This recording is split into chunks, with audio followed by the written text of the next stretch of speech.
Power star Puneeth Rajkumar ಅವರು ತಮ್ಮ ಅದ್ಭುತ ನಟನೆಯ ಮೂಲಕ ಅಷ್ಟೇ ಅಲ್ಲದೆ ಹಲವಾರು ಹೊಸಬರ ಚಿತ್ರಗಳಿಗೆ ತಮ್ಮ ಬೆಂಬಲವನ್ನು ನೀಡ್ತಾ ಅದು ತಮ್ಮದೇ ಆದಂತಹ ಒಂದು ವಿಭಿನ್ನ ಶೈಲಿಯಲ್ಲಿ ಹೊಸ ಪ್ರತಿಭೆಗಳಿಗೆ ಅವಕಾಶವನ್ನು ಕೊಡ್ತಾ ಇದ್ರು. ಅದೇ ರೀತಿ ಇವತ್ತೆಲ್ಲ ಅನ್ಕೊಂಡಂಗೆ ಆಗಿದ್ರೆ ಅಪ್ಪು ಅವರು ನಮ್ಮನ್ನು ಅಗಲದೆ ಇದ್ದಿದ್ರೆ ಇವತ್ತು ರಂಗಸಮುದ್ರ ಸಿನಿಮಾದಲ್ಲಿ ನಡೆಸಬೇಕಿತ್ತು.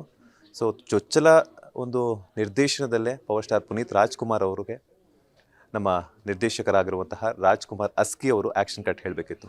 ಆದರೆ ಕಾರಣಾಂತರಗಳಿಂದ ನಿಮ್ಮೆಲ್ಲರಿಗೂ ಗೊತ್ತಿರೋ ಹಾಗೆಯೇ ಅದಾಗಲಿಲ್ಲ. ಸೊ ಅಪ್ಪು ಬಗ್ಗೆ ಆಗಿರ್ಬೋದು ಅಥವಾ ರಂಗಸಮುದ್ರ ಸಿನಿಮಾದ ಬಗ್ಗೆ ಆಗಿರ್ಬೋದು ನಿರ್ದೇಶಕರಾಗಿರುವಂತಹ ರಾಜ್ಕುಮಾರ್ ಅಸ್ಕಿ ಅವರು ಏನು ಹೇಳ್ತಾರೆ ಅಂತ ಕೇಳೋಣ. ಸರ್, ಮೊದಲನೇದಾಗಿ ನಮಸ್ತೆ, ಹೇಗಿದ್ದೀರಾ? ಸರ್, ನನ್ನ ಹೆಸರು ರಾಜ್ಕುಮಾರ್ ಅಸ್ಕಿ ಅಂತ ಸರ್. ಮೂಲ ಉತ್ತರ ಕರ್ನಾಟಕದವನು. ಬೆಂಗಳೂರಿಗೆ ಬಂದು ಸುಮಾರು ವರ್ಷ ಆಯಿತು. ಸೊ ಹಾಗೆ ಸಹ ನಿರ್ದೇಶಕನಾಗಿ ಕೆಲಸ ಮಾಡ್ತಾ ಇರಬೇಕಾದ್ರೆ ಕೆಲವೊಂದು ಘಟನೆಗಳು ನಡೆದು ನಾನು ಏನಾದರೂ ಮಾಡಬೇಕು, ಇನ್ನು ಎಷ್ಟು ವರ್ಷ ಹೀಗೆ. ಅವಾಗೊಬ್ರು ಯಾರೋ ಹೇಳಿದ್ರು ನನಗೂ, ಅನುಭವ ಆಗಲಿ ಅಂತ ಕಾಯ್ಬೇಡ, ವಯಸ್ಸಾಗುತ್ತೆ, ಅನುಭವ ಆಧಾರ ನೋಡಿ ಕಲ್ತ್ಕೋ ಅಂತ ಹೇಳಿದ್ದು. ನಾನು ಏನು ಮಾಡಬೇಕು ಅಂತಂದಾಗಲೇ ಈ ಕತೆ ಬರೆಯೋಕ್ಕೆ ಶುರುವಾಗಿದ್ದು. ರಂಗಸಮುದ್ರದ ಕತೆ ಉಟ್ಕೊಂಡಿರೋ ಇಂಥ ಸಂದರ್ಭದಲ್ಲಿ ಅದಾದಮೇಲೆ ನಮ್ಮ ಪ್ರೊಡ್ಯೂಸರ್ ಹೊಯ್ಸಳ ಸರ್ ಅವರು ಸಿಕ್ಕರು. ಈ ಜರ್ನಿ ಶುರುವಾಯಿತು. ಅವ್ರು ಕೊಟ್ಟಂಥ ಸಾಥು, ನಮ್ಮ ಟೀಮ್ ಎಲ್ಲ ಸ್ಟ್ರಾಂಗ್ ಎಲ್ಲ ಆಯಿತು. ಕತೆ, ಚಿತ್ರಕಥೆ, ಸಂಭಾಷಣೆ ಮುಗೀತು, ಆರ್ಟಿಸ್ಟು, ಟೆಕ್ನಿಷಿಯನ್ ಎಲ್ಲ ಫೈನಲ್ ಆಯಿತು.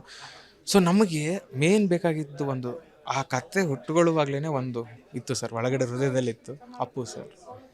ಸೊ ಏನಕ್ಕೆ ಅಪ್ಪು ಸರ್ನೇ ಚೂಸ್ ಮಾಡ್ಕೊಂಡಿದ್ವಿ ಅನ್ನೋದಾದರೆ, ಮೊದಲನೇದಾಗಿ ಅವರು ಹೊಸಬ್ರಿಗೆ ಕೊಡ್ತಿದ್ದಂಥ ಪ್ರೀತಿ, ಆ ಪ್ರೋತ್ಸಾಹ, ಇವೆರಡೂ ಒಳಗಡೆ ನನಗೂ ಗೊತ್ತಿತ್ತು. ಹಾಗೆ ಒಂದು ಮಾತನ್ನ ಯಾರು ಹೇಳ್ತಾರೆ ಅವ್ರು ಹೇಳಿದರೆ ತೂಕ ಸರ್. ಇವಾಗ ನಾನು ಹೇಳಿದರೆ ಅದು ತೂಕ ಬರಲ್ಲ, ಅದು ಗಳಿಸ್ಕೊಂಡಿರ್ಬೇಕದು. ಅದನ್ನು ಗಳಿಸ್ಕೊಂಡ್ರೆ ಅಷ್ಟೇ ಹೇಳಿದರೆ ಅದಕ್ಕೆ ಒಂದು ತೂಕ ಇರುತ್ತೆ. ಹಾಗೆ ಕೆಲವೊಂದು ಡೈಲಾಗ್ಸಲ್ಲಿ ಆ ಕ್ಯಾರೆಕ್ಟ್ರು ಆ ಥರ ಇತ್ತು. ಹಾಗೆ ಅಪ್ಪು ಸರ್ನೇ ಮಾಡಿದ್ರೆ ಅಷ್ಟೇ ಇದು ಕನೆಕ್ಟ್ ಆಗುತ್ತೆ. 100 ಜನ ತೊಗೊಂಡಿಲ್ಲ ಅಂದರೂ ಅದನ್ನು ತೊಗೋಬೇಕಾಗಿರೋ ಜನ ಖಂಡಿತ ತೊಗೊತಾರೆ. ಇದರಿಂದ ಒಂದೆರಡು ಮನಸ್ಸುಗಳು ಬದಲಾದ್ರೂ ಇದಾಗುತ್ತೆ ಅನ್ನೋದು ಇತ್ತು. ಅಪ್ಪು ಸರಿಗೆ ಅಪ್ರೋಚು ಕೆಲವು ದಿನಗಳು ಲೇಟ್ ಆಗಿರ್ಬೋದು, ಬಟ್ ಅಪ್ಪು ನನಗೊಂದು ಡೌಟ್ ಇದೆ. ಯಾಕಂತಂದರೆ ನೀವು ಹೊಸಬ್ರಿಗೆ ಅಪ್ಪು ಅವರು ಸದಾ ಒಂದು ತನ್ನ ಬೆಂಬಲವನ್ನು ಕೊಡ್ತಾನೆ ಬಂದಿದ್ದರು. ಬಟ್ ನೀವು ಯಾವ ರೀತಿ ಅಪ್ರೋಚ್ ಮಾಡಿದ್ರಿ? ಅಪ್ಪು ಅವ್ರಿಗೆ ಕತೆ ಹೇಳೋಕೆ ಹೋದಾಗ ಯಾವ ರೀತಿ ಅವ್ರ ಕಡೆಯಿಂದ ರೆಸ್ಪಾನ್ಸ್ ಇತ್ತು? ಯಾಕಂತಂದರೆ ಅವ್ರನ್ನ ನೋಡಬೇಕು, ಅವ್ರನ್ನ ಮಾತಾಡಿಸ್ಬೇಕು ಅಂದ್ರೆ ಇದಾಗುತ್ತೆ. ಅಂಥವ್ರಿಗೆ ಅಂಥ ಟೈಮಲ್ಲಿ ನೀವು ಡೈರೆಕ್ಟ್ ಕಥೆಯನ್ನೇ ಹೇಳೋಕೆ ಹೊರಟಿದ್ರಿ, ಆ್ಯಕ್ಷನ್ ಕಟ್ ಹೇಳೋಕೆ ಹೊರಟಿದ್ರಿ. ಆ ಒಂದು ಮೂಮೆಂಟ್ ಯಾವ ರೀತಿ ಇತ್ತು ಅಂತ? ಆ ಮೂಮೆಂಟೇ ಕ್ರೇಜಿ ಸರ್ ನನಗೂ. ಯಾಕಂದರೆ ಅಪ್ಪು ಸರ್ ಅಂದರೆ ದೂರದಿಂದ ನೋಡುವಾಗ ಅಷ್ಟು ಪ್ರೀತಿ, ಬಟ್ ಹತ್ತಿರ ಹೋದಾಗಲೇ ಆ ಭಯ, ನರ್ವಸ್ನೆಸ್ಸು, ಅದು ಮೊದಲೇ ನಿರ್ದೇಶಕ ಏನು ಅನ್ನೋದಿತ್ತು. ಬಟ್ ಶೋರಿಲ್ಲೂ ಪ್ರೆಸೆಂಟ್ ಮಾಡೋದು ನನ್ನ ಕರ್ಮ.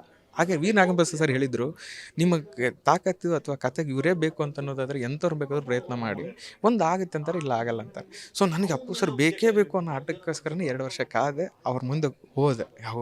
ಲೇಟ್ ಆಗಿದ್ದು, ಬಟ್ ಹೋದಾಗ ಶೋರಿಲ್ ನೋಡಿದ್ಮೇಲೆ ಸಿನಿಮಾ ನೋಡಬೇಕು ಅಂತ ಕೇಳಿದ್ರಲ್ಲ, ನಾನು ಕೆಲಸ ಮಾಡಿದ್ದೀನಿ. ಯಾಕಂದ್ರೆ ಶೋರಿಲ್ಲೇ ಇಷ್ಟ ಆಗಿರಲಿಲ್ಲ, ಅವ್ರ ವಿಸುವಲ್ಸ್ ಇಷ್ಟ ಆಗಿರಲಿಲ್ಲ ಅಂದರೆ ಯಾರೂ ಒಪ್ಕೊಂಡಿರಲಿಲ್ಲ. ನಾನು ಮೇನ್ ಅಪ್ಪು ಸರ್ನ ಅಪ್ರೋಚ್ ಮಾಡೋಕ್ಕೆ ರೀಸನ್ನೇ ಕತೆ ಮಾಡಿದ್ದೆ, ಶೂಟ್ ಮಾಡಿದ್ವಿ. ಬರೀ ಕತೆ ಹೇಳಿದರೆ ಗೊತ್ತಿರಲಿಲ್ಲ ನನಗೇನಾಗ್ತಿತ್ತು ಅಂತ. ಅವ್ರಿಗೆ ಇಷ್ಟ ಆಗಬೇಕು ಅನ್ನೋ ಥರನೇ ನಾನು ವಿಸುವಲ್ಸನ್ನು ಕ್ರಿಯೇಟ್ ಮಾಡಿದ್ವಲ್ಲ, ಹಾಗಾಗಿ ವಿಸುವಲ್ಸ್ ತೋರಿಸಿದಾಗ ಅವರಿಗೆ ಸಿನಿಮಾ ನೋಡ್ತೀನಿ ಅಂದರು. ಸಿನಿಮಾ ನೋಡಿದರು. ಒಂದು ಮೇನ್ ಅವ್ರು ಸಿನಿಮಾ ನೋಡೋ ಕಾರಣನೇ ನಾವು ಶೂಟ್ ಮಾಡಿ ನಮ್ಮ ಮೇಕಿಂಗು ಅದನ್ನೆಲ್ಲ ನೋಡಿದ್ರಲ್ಲ, ಅವ್ರಿಗೂ ಖುಷಿ ಆಯಿತು. ಇಲ್ಲ ಮಾಡೋಣ ಈ ಸಿನಿಮಾನ ಅಂತ ಮುನ್ನುಡಿ ಬರೆದ್ರು. ರಘು ಸರ್ ಜೊತೆಗೆ ಮಾತಾಡಿದರು, ಸಿನಿಮಾ ಬಗ್ಗೆ ಎಲ್ಲ ಟೀಮ್ ಬಗ್ಗೆ ವಿಚಾರಿಸಿದ್ರು. ಸೊ ನೋಡೋಣ ಸರ್ ಅವ್ರ ಬಗ್ಗೆ. ಇವತ್ತು ಎಲ್ರಿಗೂ ಗೊತ್ತಿರೋ ಹಾಗೆಯೇ ಕಾರಣಾಂತರಗಳಿಂದ ಸೊ ಅಪ್ಪು ಅವರು ನಮ್ಮ ಜೊತೆಗಿಲ್ಲ. ಯಾಕಂತಂದರೆ ಬಹುಶಃ ದೇವ್ರನ್ನ ಕರ್ಕೋಬೇಕು ಅಂತ ಬಿಟ್ಟು ಆ ದೇವ್ರಿಗೆ ಇಚ್ಛೆ ಇತ್ತೇನೋ ಗೊತ್ತಿಲ್ಲ. ಸೊ ಹಾಗಾಗಿ ಇವತ್ತು ಅಪ್ಪು ಅವ್ರು ಆ್ಯಕ್ಟ್ ಮಾಡಿರುವಂತಹ ಒಂದು ಜಾಗದಲ್ಲಿ ರಾಘಣ್ಣ ಅವ್ರು ಬಂದಿದ್ದಾರೆ. ಅದೇ ವಂಶದ ಕುಡಿ, ಅದೇ ಅವರ ದೊಡ್ಡಣ್ಣ, ಅವ್ರ ಅಣ್ಣ, ಸೊ ಬಂದಿರುವಂಥದ್ದು. ಸೊ ಅವ್ರಿಗೆ ಹೇಳಿದಾಗ ಅವ್ರು ಯಾವ ರೀತಿ ಒಪ್ಪಿದ್ರು, ಅವರ ಒಂದು ನಟನೆ ಬಗ್ಗೆ ಹೇಳೋದಾದರೆ, ಯಾಕಂದರೆ ಅವ್ರ ನಟನೆ ಬಗ್ಗೆ ನಾವು ಹೇಳುವಂಥದ್ದೇನಿಲ್ಲ, ಬಟ್ ಈ ಒಂದು ಪಾತ್ರಕ್ಕೆ ಅವರು ತಯಾರಿ ಆಗಿರೋ ಯಾವ ರೀತಿ ಇತ್ತು ಅಂತ. ಅಪ್ಪು ಸರ್ನ ಕಳ್ಕೊಂಡ್ಮೇಲೆ ನನಗೆ ಸೀರಿಯಸ್ಲಿ ಒಂದು 6 ತಿಂಗಳು ಬ್ಲಾಂಕು ಸರ್. ಇದನ್ನು ಯಾರು ನಿಭಾಯಿಸೋಕ್ಕೆ ಕಷ್ಟ ಪಾತ್ರ. ಯಾಕಂದರೆ ನಾವು ಅಲ್ಲಿ ಕಣ್ಮುಂದೆ ಆ ಪಾತ್ರನ ಬರೆಯುವಾಗಲೇ ಜೀವಿಸ್ಬಿಟ್ಟಿದ್ದೆ. ಇಲ್ಲ ಅಪ್ಪು ಸರ್ ಈ ಡೈಲಾಗ್ ಅಂದರೆ, ಒಬ್ಬ ನಿರ್ದೇಶಕ ಈ ಪಾತ್ರನ ಒಬ್ರಿಗೆ ಸೃಷ್ಟಿ ಮಾಡಿದ್ದಾನಂತಂದರೆ ಒಂದೊಂದು ಡೈಲಾಗ್ಲು ಬರೆಯುವಾಗಲೂ 100 ಸರಿ ಯೋಚನೆ ಮಾಡಬೇಕಾಗುತ್ತೆ. ಇದು ವರ್ಕ್ ಆಗುತ್ತಾ, ಇಲ್ಲ ಇವ್ರ ಬಾಯಿಂದ ಈ ಥರ ಬರಲಿ ಅಂಥದ್ದನ್ನೆಲ್ಲ ಮಾಡಿದಾಗ ಅವ್ರು ಇಲ್ಲದೆ ಇರುವಾಗ ನನಗೆ 6 ತಿಂಗಳು ಒಂಥರ ಬ್ಲಾಂಕ್ ಆದ್ವಿ, ಎಂಟರ್ ಟೀಮು. ಸೊ ಆವಾಗಲೂ ನಮ್ಮ ಪ್ರೊಡ್ಯೂಸರ್ನು ಸಪೋರ್ಟ್ ಸಿಕ್ಕಾಪಟ್ಟೆ ಮಾಡಿದರು. ಅವ್ರು ಏನು ಮಾಡ್ತಾರೋ ಮಾಡಲಿ ಅನ್ನೋದು ಫ್ರೀಡಮ್ ಕೊಟ್ಟಿದ್ದರು. ಇನ್ನೇನು ಮಾಡೋದು, ಶಿವಣ್ಣವ್ರಿಗೆ ಮಾಡೋದು, ರಾಘಣ್ಣ ಅವ್ರಿಗೆ ಮಾಡೋದು. ಬಟ್ ಅವರಿಬ್ಬರು ಹೇಳೋದು ಒಂದೇ ಮಾತು, ಅವ್ರು ಮಾಡೋದನ್ನ ನಾವು ಮಾಡೋಕ್ಕಾಗತ್ತಾ? ಯಾಕಂದರೆ ಶಿವಣ್ಣವರು ನೋಡಿದ್ದಾರೆ. ಶೋರಿಲ್ಲೂ ಟ್ರೈಲರು, ಟೀಸರ್ ಕೆಲವು ನೋಡಿದ್ದಾರೆ. ಅವ್ರು ಹೇಳಿದ್ದು ಇಲ್ಲಮ್ಮ, ಅದು ಅಪ್ಪಗೆ ಮಾಡಬೇಕಾಗಿರೋ ಕ್ಯಾರೆಕ್ಟ್ರು ನಾನು ಮಾಡಿದರೆ ಅದಕ್ಕೆ ಅವನಿಗೆ ಮರ್ಯಾದೆ ಕೊಟ್ಟಂಗೆ ಆ ಥರ ಅವ್ರ ಪ್ರೀತಿ ಅವ್ರ ದೊಡ್ಡತನ ನೋಡಿ ಅದು. ಅದನ್ನು ಇನ್ನೇನು ಮಾಡೋದು, ರಾಘಣ್ಣವ್ರಿಗೆ ಇಲ್ಲ ರಾಘಣ್ಣಗೆ ಮಾಡಿಸೋಣ ಅಂತ. ಯಾಕಂದರೆ ಅದೇ ಹೇಳಿದ್ನಲ್ಲ ಆಗಲೇ, ಆ ದೊಡ್ಡತನ ಅದು ಬಂದ್ರೇ ಇದಕ್ಕೆ ತೂಕ ಬರೋದು ಆ ಕ್ಯಾರೆಕ್ಟ್ರಿಗೆ, ಪಾತ್ರಕ್ಕೆ ಅಂತಂದು ರಾಘಣ್ಣವ್ರಿಗೆ ಅಪ್ಪು ಸರ್ಗೆ ತೋರಿಸೋಂಥ ಶೋರಿಲ್ನೇ ಪ್ರೆಸೆಂಟ್ ಮಾಡಿದ್ದು. ಅವ್ರು ನೋಡಿದ ಮೇಲೆ ತುಂಬ ಅಂದರೆ ತುಂಬ ಖುಷಿಪಟ್ಟರು ಸರ್. ಅವ್ರ ರಿಯಾಕ್ಷನ್ ನಾನು ಎಲ್ಲರೂ ಅಲ್ಲಿ ನೋಡ್ತಿದ್ರೆ ನಾನು ರಾಘಣ್ಣನ ಫೇಸ್ ನೋಡ್ತಾ ಇದ್ದೆ, ಹೇಗಿದೆ ಹೇಗಿದೆ ಹೇಗಿದೆ. ಯಾಕಂದರೆ ಅಲ್ಲಿ ಅಪ್ಪು ಸರ್ ಲಾಸ್ಟಲ್ಲಿ ಒಂದು ಡೈಲಾಗ್ ಇತ್ತು ಶೋರಲ್ಲಿ, ಸರ ಅಂದರೆ ಅವ್ರು ಹುಡ್ಕೊಂಡು ಬಂದಿರ್ತಾರೆ ಆ ಟೈಮಲ್ಲಿ, ಸರ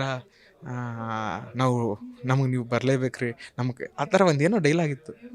ಅದು ಅಪ್ಪು ಸರ್ಗೋಸ್ಕರನೇ ಬರೆದಿದ್ವಲ್ಲ, ಆ ಮಕ್ಕಳು ಅದನ್ನೇ ಹೇಳಿದ್ರು. ಶೋರಿಲ್ ನೋಡುವಾಗ್ಲೂ ಅವರು ಸ್ವಲ್ಪ ಫೀಲ್ ಆದರು ರಾಘಣ್ಣವರು. ಆವಾಗಲೇ ಇಲ್ಲ ಮಾಡೋಣ ಇದನ್ನು, ನನ್ನ ಮೂಲಕ ಹೋಗುತ್ತೆ ಅನ್ನೋದಾದರೆ ಖಂಡಿತ ಮಾಡೋಣ. ಕೊನೆಯದಾಗಿ ಈಗಾಗಲೇ ಎಲ್ಲ ಒಂದು ಅಡೆತಡೆಗಳನ್ನು ಹಾಗೆಯೇ ಅಪ್ಪು ಅವರ ಅಗಲಿಕೆಯಿಂದನೂ ಕೆಲವೊಂದಷ್ಟು ದಿನ ಮುಂದೂಡಲಾಗಿತ್ತು. ಫೈನಲಿ ಜನವರಿ 12ಕ್ಕೆ ಕನ್ನಡ ಸಿನಿ ಪ್ರೇಕ್ಷಕರ ಮುಂದೆ ರಂಗಸಮುದ್ರ ಬೆಳ್ಳಿ ಪರದೆಯಲ್ಲಿ ಮಿಂಚೋದಕ್ಕೆ ಬರ್ತಾ ಇದೆ. ರಂಗಸಮುದ್ರ ಸಿನಿಮಾದ ಕಡೆಯಿಂದ ಯಾವ ಒಂದು ಮೆಸೇಜನ್ನು ಕೊಡೋದಕ್ಕೆ ಹೊರಟಿದ್ದೀರಾ? ಸರ್, ನಾನು ಒಂದೇ ಮಾತಲ್ಲಿ ಹೇಳಬೇಕು ಅನ್ನೋದಾದರೆ, ಇವತ್ತು ನನ್ನ ಟ್ರೈಲರ್ ನೋಡಿಬಿಟ್ಟು ಕೀರವಾಣಿ ಸರ್ರೇ ಸ್ಟೇಟಸ್ ಅಂದರೆ ಟ್ವಿಟರಲ್ಲಿ ಹಂಚ್ಕೊಳ್ತಾರೆ. ಅದು ನನಗೂ ಒಂಥರ ಶಾಕಿಂಗ್. ಹಾಕಿದ್ದೀನಿ ಸ್ಟೇಟಸ್, ಅದನ್ನು ಕೆಲವೊಂದು ನಿಮಿಷ, ಅದೇ ಒಂದು 13-14 ನಿಮಿಷ ಆಗಿತ್ತು, ಸರ್ ವೆರಿ ನೈಸ್ ರಾಜ್ಕುಮಾರ್ ಅಂತ ಕಳಿಸಿದ್ರು. ನನಗೂ ಶಾಕ್ ಸರ್ ಕಡೆಯಿಂದ. ಪ್ಲನ್ ಅಂದ ತಕ್ಷಣ ನಾನು ನೋಡಿದೆ ಕೀರವಾಣಿ ಸರ್. ಆದರೆ ಮಾತಾಡ್ತಾ ಇದ್ವಿ ಒಂದು 2-3 ಸರಿ ನಾನು ಮಧ್ಯಕ್ಕೆ ಮಾತಾಡಿದ್ದೀನಿ. ಆದ ತಕ್ಷಣವೇ ಫೋನ್ ಮಾಡ್ತು, sir thank you sir, thank you so much, ನನಗೆ ಅದು ಒಂದು ದೊಡ್ಡ ಅವಾರ್ಡ್ ಸಿಕ್ಕಂಗೆ ಅಂತಂದೆ. ಅದಾದಮೇಲೆ ಅವ್ರು ಹೇಳಿದರು, ಇಲ್ಲ ರಾಜ್ಕುಮಾರ್, ಒಳ್ಳೆ ಸಿನಿಮಾ, ಒಳ್ಳೆ ಮೇಕಿಂಗ್ ಜೊತೆಗೆ ಒಳ್ಳೆ ಕಥೆನ ಆರಿಸ್ಕೊಂಡು ಬರ್ತಾ ಇದ್ದೀರಾ, ಒಳ್ಳೇದಾಗುತ್ತೆ. ಇದು ನಾನು ಶೇರ್ ಮಾಡೋದು ಇನ್ಯಾರು ಮಾಡೋಕ್ಕಾಗುತ್ತೆ ಅಂದರೆ ದೊಡ್ಡತನ ಅದು. ಅವರು ಹಾಗೆ ಯಾರು ಮಾಡೋಕ್ಕಾಗುತ್ತೆ. Okay thank you sir, thank you so much ಅಂತ ಮಾತಾಡಿದ್ದಾದಮೇಲೆ ಕೆಲವೊಂದು ಹಾಗೆ ಟ್ವಿಟರಲ್ಲೆಲ್ಲ ಹೋಗ್ತಾಯಿದ್ವಿ. ಯಾಕಂದರೆ ಬರೀ ಕನ್ನಡ ಚಿತ್ರರಂಗ ಅಷ್ಟೇ ಅಲ್ಲ, ಇವತ್ತು ತೆಲುಗು ಇಂಡಸ್ಟ್ರಿ ಕೂಡ ನಮ್ಮ ಟ್ರೈಲರ್ನ ಖಂಡಿತ ನೋಡಿರುತ್ತೆ ಸರ್. ಯಾಕಂದರೆ ಅವ್ರ ಫಾಲೋವರ್ಸು ಇಡೀ ಎಂಟೈರ್ ತೆಲುಗು ಇಂಡಸ್ಟ್ರಿ ಅವ್ರು ಹಾಕಿದ್ದಾರೆ ಅಂದರೆ ಏನೋ ಒಂದು ವಿಶೇಷ ಇರುತ್ತೆ ಅನ್ನೋದಕ್ಕಾಗಿ ನೋಡಿರ್ತಾರೆ. ಅಲ್ಲಿ ಬಾಹುಬಲಿ, ತ್ರಿಬಲ್ ಎಂಥ ಪುಷ್ಪ ಟೀಮ್ ಅವರು ಇವತ್ತು ನನ್ನ ಸಿನಿಮಾ ಟ್ರೈಲರ್ನ ನೋಡಿರ್ತಾರೆ ಅನ್ನೋದು ನಂಬಿಕೆ ನನಗಿದೆ. Thank you sir, thank you so much Keeravani sir. ಇದು ನೀವು ನನ್ನ ಮಹಾ ಗುರುಗಳು. ಸೊ ನೀವು ಅವ್ರು ಹಾಕಿದ್ದಾರೆ ಅಂದರೆ ಅದೊಂದು ಮಹಾನ್ ಶಕ್ತಿ ಇದೆ ಅಂತ ನಾನು ಜನಗಳಿಗೆ ಹೇಳ್ತೀನಿ. ಒಂದು ಸರಿ ನಮ್ಮ ಸಿನಿಮಾ ನೋಡಿ ನಿಮಗೆ ಗೊತ್ತಾಗುತ್ತೆ ಯಾಕೆ ನೋಡಬೇಕು. ಈ ಸಿನಿಮಾ ನೋಡಿ ನೀವು ಏನು ತೊಗೊಂಡು ಹೋಗ್ತೀರಾ. ಒಂದು ಪ್ರಾಮಿಸಿಂಗ್ ಮಾಡೋದಾದರೆ ಕಣ್ಣಿಂದ ನೀವು ಇಲ್ಲಿಂದ ನೋಡ್ತೀರಾ ಸರ್, ಬಟ್ ಇಲ್ಲಿಂದ ತೊಗೊಂಡು ಹೋಗ್ತೀರಾ ಅನ್ನೋ ಧೈರ್ಯ ನನಗಿದೆ. ಅದನ್ನ ಇನ್ನೂ ಹೇಳಬೇಕು ಅಂದರೆ ಅದೇ ನಮ್ಮ ಸಿನಿಮಾದಲ್ಲೇ ನಾನು ಕೊನೆಯದಾಗಿ ಹೇಳೋಕೆ ಹೊರಟಿರೋ ವಿಚಾರ ಅಂತ ಕೇಳೋದಾದರೆ, ನಚೋರ ಹಾರ್ಯಂ ನಚ ರಾಜಹಾರ್ಯಂ ನಾವು ಭಾತೃಭಾಜಂ ನಚ ಭಾರಕಾರಿ ವಯಕೃತೆ ವರ್ಧತ ಏವ ನಿತ್ಯಂ ವಿದ್ಯಾಧನಂ ಸರ್ವಧನ ಪ್ರಧಾನಂ ಅಂತ ಒಂದು ಸಂದೇಶ. ಸೊ ಶಿಕ್ಷಣ ಅನ್ನೋದು ಎಲ್ಲದನ್ನು ಮೀರಿದ್ದು ಸರ್. ನನ್ನ ಹತ್ರ ಏನಿದ್ರು ಕಿತ್ಕೊಂಡ್ಬಿಡ್ಬೋದು ಸರ್. ಇವತ್ತು ಫಾರ್ ಎಕ್ಸಾಂಪಲ್ ನಿಮ್ಮ ಹತ್ರ ಕ್ಯಾಮ್ರಾ ನಾನು ಕಿತ್ಕೊಂಡು ಹೋಗಿಬಿಡ್ಬೋದು, ಬಟ್ ಅವ್ರು ಮಾಡೋ ವರ್ಕು ನೀವು ಮಾಡೋ ವರ್ಕ್ನ ನಾನು ಕಿತ್ಕೊಳ್ಳೋಕ್ಕಾಗಲ್ಲ ಸರ್. ಅದು ಒಳಗಡೆ ನಿಮ್ಮಲ್ಲಿರೋ ಕಲೆ, ನಿಮ್ಮಲ್ಲಿರೋ ವಿದ್ಯೆ ಅದು. ಸೊ ಹಾಗೆ ಬರೀ ಓದೋದೊಂದಲ್ಲ, ಬಟ್ ಅವ್ರು ಮಾಡೋ ಪ್ರತಿಯೊಂದು ಇದನ್ನು ಅದು ವಿದ್ಯೆಗೆ ಅನ್ವಯಿಸುತ್ತೆ. ಅದನ್ನು ಸಿನಿಮಾ ನೋಡಿದ್ರೆ ನಿಮಗೆ ಗೊತ್ತಾಗುತ್ತೆ ವಿದ್ಯೆ ಮಹತ್ವ ಏನಿರುತ್ತೆ. ಸೊ ಏನು ಹೇಳೋಕ್ಕೋಗಿ ನಾವು ಏನು ಹೇಳಿದ್ದೀವಿ ಅದು ಪ್ರತಿಯೊಂದು ನಿಮಗೆ ಸಿನಿಮಾ ನೋಡೋದಾಗಲೇ ಗೊತ್ತಾಗುತ್ತೆ. ಅದನ್ನು ನೀವು ಎಂಜಾಯ್ ಮಾಡ್ತೀರ ಅನ್ನೋದೊಂದು ನಂಬಿಕೆ ಇದೆ. ಅದನ್ನು thank you so much sir. ತುಂಬಾ ಖುಷಿ ಆಯಿತು. ಅಪ್ಪು ಅವ್ರ ಬಗ್ಗೆ ಆಗಿರ್ಬೋದು, ನಿಮ್ಮ ಒಂದು ಶಿಕ್ಷಣದ ಬಗ್ಗೆ ಒಂದಷ್ಟು ಮೆಸೇಜನ್ನು ಕನ್ನಡ ಸಿನಿ ಪ್ರೇಕ್ಷಕರಿಗೆ ಕೊಡೋದಕ್ಕೆ ಕೊಟ್ಟಿದ್ದೀರಾ. ಇದೇ ಜಾನ್ವರಿ 12ನೇ ತಾರೀಕು ರಿಲೀಸ್ ಆಗ್ತಾ ಇದೆ. ಒಳ್ಳೆಯದಾಗಲಿ, ಆಲ್ ದ ಬೆಸ್ಟ್. ಇದೇ ಥರ ಮತ್ತಷ್ಟು ಕನ್ನಡ ಸಿನಿಮಾಗಳು ಕನ್ನಡ ಚಿತ್ರರಂಗದಲ್ಲಿ ಕೊಡುಗೆ ಹಾಕಿಬಿಡಿ. Thank you, thank you. ಇದಿಷ್ಟು ರಂಗಸಮುದ್ರ ಸಿನಿಮಾದ ಬಗ್ಗೆ ನಿರ್ದೇಶಕ ರಾಜ್ಕುಮಾರ್ ಅಸ್ಕಿ ಅವರ ಮಾತು. ಕ್ಯಾಮ್ರಾ ಪರ್ಸನ್ ರಾಘವೇಂದ್ರ ಸ್ವಾಮಿ ಜೊತೆ ಮಂಜುನಾಥ್ ಶ್ರೀನಿವಾಸ್, ಫಿಲ್ಮ್ ಬ್ಯೂರೋ, ವಿಸ್ತಾರ ನ್ಯೂಸ್, ಬೆಂಗಳೂರು.